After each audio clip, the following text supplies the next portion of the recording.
Hello mga kasubs and welcome to the Sarsicos TV. Mark here and today I will share with you yung initial initial thoughts, initial reaction ko sa Honda Sundiro S09R. So si S09R is an electric scooter ni Honda in partner sila with Sundiro. So yung store is ano pangalan nun? Ito yun eh. Nice Cycle EV. So if you're interested as we go along, ayun, i-search nyo lang sa Facebook. Makikita nyo yung page nila. They have two branches, isa sa Caloocan, tas isa dito sa may Imus. So you may think na baka malayo sa inyo, pero maganda pa rin kontakin nyo sila kasi they do offer yung free delivery up to certain range or distance. So check nyo lang, malay nyo free, 'di ba? Okay. Nung dumating ako sa I went sa Imus branch nila. I have a model in mind na ito na nga yun. So it turns out swerte ko lang na when I got there available yung unit. So yun, nung na-purchase ko siya, actually yung kulay kasi na gusto ko is not available sa kanila. So what they did is doon ako nagbayad, tapos yung unit will come from their Caloocan branch. Tapos what's cool is that yun nga, free delivery siya. Imagine from Caloocan to GMA. Kaya yun, now I'm giving you an idea. So kung don't think na malayo kayo, itanong nyo muna kung covered. After paying, yun nga na organize na yung delivery, isa pang nagustuhan ko sa kanila is when it comes sa instruction, yung talagang maayos silang kausap. I requested na huwag ikabit yung pedal, so dumating dyan na hindi installed yung pedal. Tapos yung mga freebies, some of them naka-mount na sa scooter nga. So we will go through the freebies in a bit. I also asked kasi maputik yung harap ng house namin kasi hindi pa sementado. Yung unit kasi nakalagay sa parang isang malaking box na kahoy. So I asked them kung pwedeng hiningi ko yung ilalim para may patungan kumbaga kasi maputik pag umulan baka lumubog kainin ng lupa. So ayan, pinagbigyan naman nila. So they even gave me that two na yung platform. Kaya ngayon, ayun, doon ko siya pinapark in the meantime. Nung dineliver siya, it came with, so yung unit itself, tapos dalawang boxes. So dito ngayon, mag-unboxing tayo. Yung first box, of course, yung helmet. The helmet is free. Mamimili ka kung white or black. Because yung unit ko is white, pinili ko na rin white helmet. So ito siya. Sa totoo lang, I wasn't expecting na magkakasya sa akin. Kasi syempre, di ba yung mga buyers, iba-iba yung size ng ulo. So, I was expecting na maliit to sa akin. Kasi medyo malaki yung ulo ko. Pero yun, turns out, kasya naman siya. Tapos, ayun, decent naman siya. Maganda siya tingnan. Hindi lang kasi ako mahilig sa mga print, so I prefer talaga yung talagang plain lang. Pero it's free, so syempre sino pa tayo para mag-complain. Yan, medyo yung medyo maganda pa yung niya. Snappy pa kumbaga, walang play, walang yung pag-loose yung mauga, walang ganun. Snappy yung helmet. So ayan siya. Yan yung included. Isa sa mga freebie, yan yung unang box. Tapos yung next box will contain yung manual, itong mga stuff na to. Isa-isahin natin. First is yung charger. So ano lang siya, parang malaking adapter ng laptop. Parang medyo jumbo Ayan siya. Tapos may light indicator siya. Kapag charging, red. Kapag full charge, green. Nung nakuha ko yung unit, it had 20%. So nung sinalpak ko to, it took exactly 5 hours and a half para mag full charge siya. Ngayon, ang medyo challenge ko lang, I think, again, initial lang to kasi hindi ko naman kabisado pa. I noticed na yung battery supposedly, di ba, natatanggal para pwede mong i-rekta dito. For this, it's not the case kasi iba yung, niya iba yung ganito niya, yung parang butas. Ayan, no? So, iba siya sa mismong battery. Kaya ang ginawa ko na lang, chinarge ko yung battery sa through the unit, through the scooter. So ito, magko-connect siya sa may scooter. Yun, nag-charge naman siya. So yun, medyo ipagtatanong ko baka meron tong adapter or something. Hindi siya natatanggal eh. So ito fixed to. So maybe may isasalpak or may isasalpak sa battery. I don't know. Tawagan natin mamaya to confirm. So ito, it's in Chinese. So okay. Ito yung free t-shirt. Actually, yung free t-shirt is the same shirt na I think yung sinusot rin ng staff. Ayan. Okay. So, ayan. Free naman siya. Kaya, syempre, hindi na tayo pero yun nga, hindi siya free size. Ano siya eh? L. Ano tayo eh? Double L, double XL tayo. So, ayan. Medyo itabi na lang natin.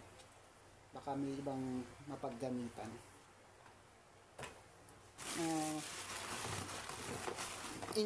Ito kasama siya sa unit na ito yung hindi ko pinakabit yung pedal.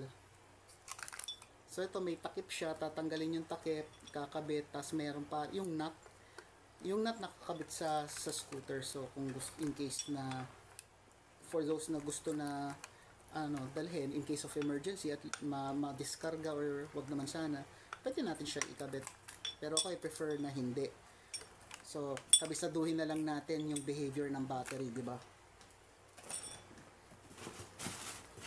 And yung last na included sa box na to is yung paperwork. After nito, tignan natin yung unit.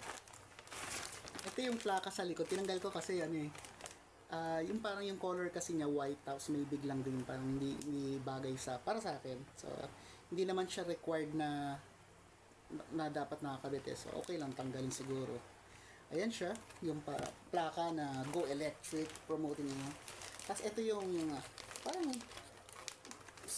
proof of purchase certificate. Mukhang certificate eh, kasi yung frame eh, no? Pero ang problema dito, naka-Chinese rin. So, hindi natin maintindihan.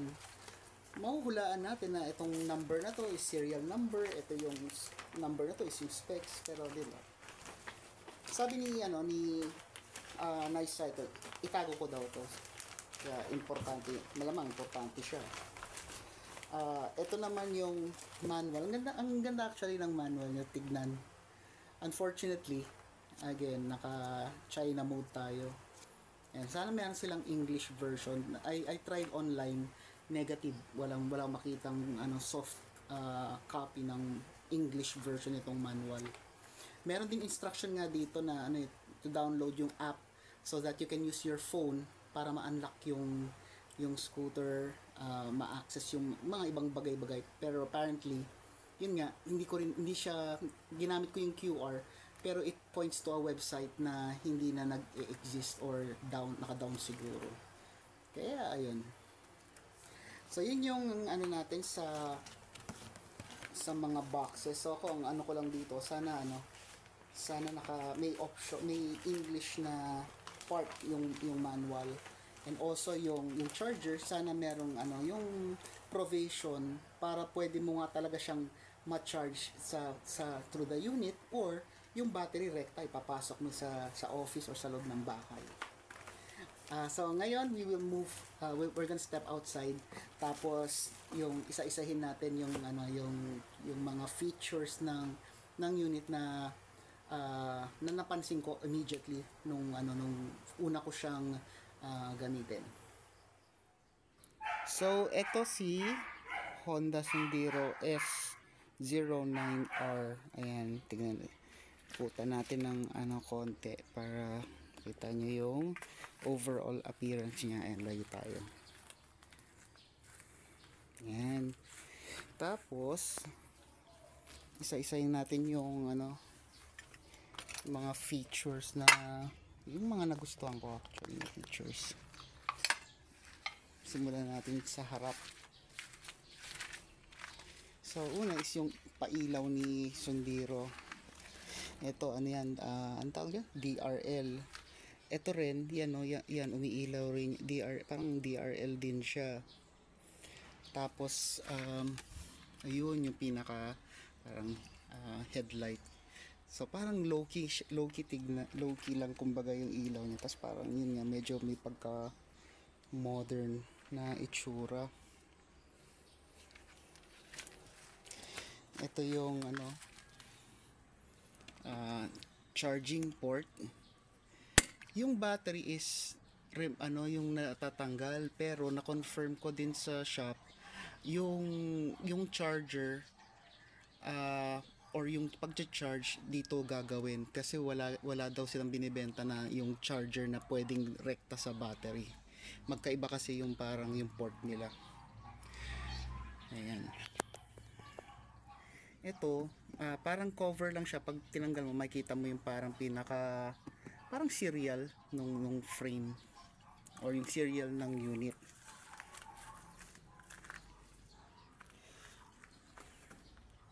Ito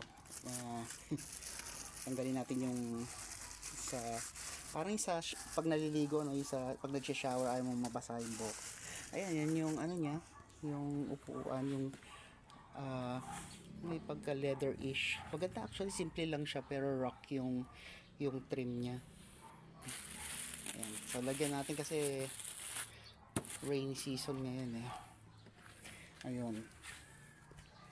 Ito yung cellphone holder. Freebie to bale. Ayan. Pinakabit na natin para hindi na tayo ma-hassle. Yung mirror is also considered a freebie. Hindi siya parang pag mina-market nila, hindi siya nakakabit kumbaga. Tapos ayun nga, when you purchase, kasama na siya, libre. Ito yung mga switch niya. So ito yung nagustuhan ko kay S09R. Simple lang yung mga buttons niya, wala masyadong pinipindot-pindot, mga basic talaga, basic na advanced na. Ayan, explain lang natin. Ito yung sa pailaw. Kapag ito nakamatic siya, so may sensor daw siya na kapag dumilim, kusa niyang bubuksan na yung headlight. Or pag ito naman, pag flick mo to, on yung ilaw. So pretty much parang it's either on or parang off/matic. Ito naman si left turn and right turn. So wala siyang hazard. Tapos ito yung busina. Yung busina is a typical na e-bike na medyo yung parang pipit na tunog. Pwede naman daw siyang i-upgrade, pero next time na siguro yon. Dito naman sa kanan, there are two buttons. Etong nasa taas, yung nasa taas, pag press and hold mo siya, bubukas yung upuan para ma-access mo yung battery. Hindi siya, yung sa ilalim ng upuan, walang storage yun. Battery lang talaga, compartment para sa battery. Tapos yung circle, yan yung parang kill switch niya. Pang off lang siya, hindi siya pang on. Para i-on siya, ang kailangan mo is yung NFC card mo, which is itatap mo dito sa area yan. Yun lang yung pang-activate ng motor. Wala siyang susi to start. NFC card lang yung option. Sa panel, ayan, straightforward again. Ayan, may yung indicator ng turn signal, yung time, yung remaining battery in percentage, so yung digital, yung number representation. Tapos yung yung bar representation ng battery. Yan yung dito. Tapos ito yung speed in kilometers per hour. And then lastly yung maker, Honda Sondiro. Yan, iilaw dyan. Ayan, so di ba simple pero informative. Yan, isa pang nagustuhan ko is yung dual shock. In fairness sa kanya, hindi ko na-expect na yung comfort. Kasi inisip ko, e-bike matagtag yan kahit dalawa pa shocks niya. Pero surprisingly, ang ano niya, first time ko kasi mag-drive ng two wheels yung ng e-bike. Kaya hindi ko talaga alam kung gaano kalambot or ano. Nung unang sakay ko, akala ko flat siya. Pero it turns out, ganun lang talaga siya ka-comfy. Yung sa rear na ilaw niya, very simple. Ano siya, very simple. Kumbaga sobrang simple niya. Ito yung brake light. Tapos ito yung pailaw sa pag magto-turn. Ito is rubber, no? Or plastic, hard plastic. Pero makikita nyo na may metal na frame siya. Yan. So in itself, pwede actually siyang upuan na. Yun nga lang, syempre wala silang yung foot peg ba yun, or footrest. Ayan. Again, another option for upgrade. Pwede rin naman box lang yung ilagay mo. Ako undecided, kaya again, yung mga upgrade siguro sa future yan. Ayan. So yung overall impression ko kay Honda etong model na to is very simple to operate. Tapos in terms of aesthetic, yung look niya poging-pogi. Although nung drive ko to, dinala ko bumila sa tindahan. Ang isang comment, natawa ako actually, sabi daw pang babae kasi daw parang petit. Maliit daw.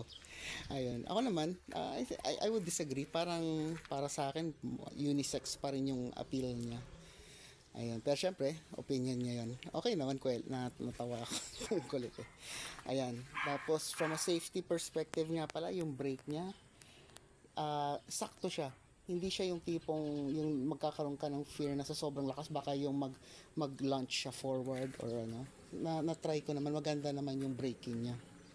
Yung brake niya sa harapan disc, sa likod drum.